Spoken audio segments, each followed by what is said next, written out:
So my name is Dominic Goodall. I've been living in Pondicherry on and off since 1996. I came here attracted by the manuscripts in this collection, which are mostly manuscripts of Shaiva texts. And I was interested in the history of the Shaiva religion. And I came to look for a particular text, the Kiraṇatantra, in order to produce a critical edition using all the manuscripts that I could find. And here in the French Institute in Pondicherry, I found a great number and three manuscripts transmitting a 10th century commentary from Kashmir in Sanskrit on the Kiraṇatantra. So this was back in the early 1990s, and as a result I then came again and again to work with the manuscript collection here. From 1996 to 1998 I was here as a student, as a postdoctoral student, and then I was appointed in a neighbouring institution about 1 kilometre down the road, which is the Pondicherry Centre of the École Française d'Extrême-Orient. The École Française d'Extrême-Orient employed for many years Bhaṭṭa, who was one of the principal collectors of the manuscripts gathered here. And so it was a natural place to come. And as a result of the pressure and support given by Jean-Pierre Müller, at the time director of the French Institute, in 2004 we submitted an application to have UNESCO recognize this as a Memory of the World collection, which duly happened in 2005. So the manuscript collection is full of works of Shaiva belonging to the Shaiva Siddhanta tradition, and this is a tradition of very great interest. In the 19th century, people were more interested in origins, and they looked a great deal at Vedic literature, but some of the medieval religious traditions had been somewhat neglected, and this institution and my institution down the road, the Pondicherry Centre of the École Française d'Extrême-Orient, made the history of Shaivism a focus, and gradually over the last 60-70 years we've been publishing texts of this corpus. Of course, when you break into a new corpus, it's extremely difficult to understand the text that you're reading, because after all, when we read, it's usually parallels and similar passages that give us the key to understanding difficult literature.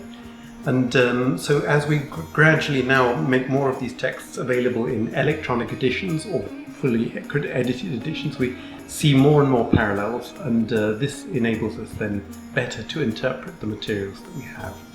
So the importance of informatics, let's say, applying applying the strategies you can use with a computer to understanding a corpus of text like this is very valuable.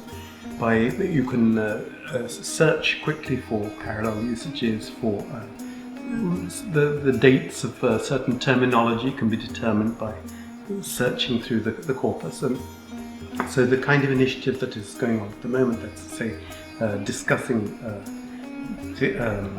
computational linguistics and the tools that computers offer us, has great importance, I think, for the study of Shaivism, which has long been a focus here in Pondicherry, in the French research institutions in Pondicherry. Well, this kind of event I find is a bit more difficult to assess the value of. I mean, I think meeting and discussing these things is always stimulating and helps us to improve, and this in turn helps us to edit more material, to be able to then read the material with greater ease, and then we get gradually a larger understanding of the history of the Shaiva religions, which after all of this material has been preserved for centuries and centuries. The manuscripts do not last forever. It seems that typically manuscripts in the South Indian climate last about 300 years. Until now there's been continuous copying, but copying by hand has more or less stopped.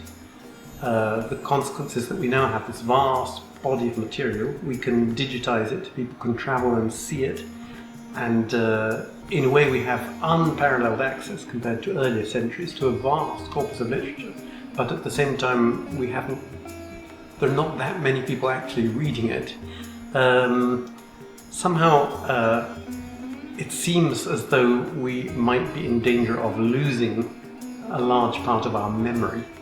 I said earlier this was recognized by UNESCO as a memory of the world collection. All of these texts are somehow a body of human memory, which, if we don't take care, will be lost. And developing computer tools to help us read this material and gain access to it is a way of preserving the memory of earlier generations, which seems to me in itself a worthwhile thing to do. If we lose our memories as individuals, we are no longer the people we thought we were. If we lose the memories incorporated in all of this learning, then we are diminished. So it seems to be very important that we use all the means at our disposal, including and that includes therefore developing computer tools which help us to better access more of this material.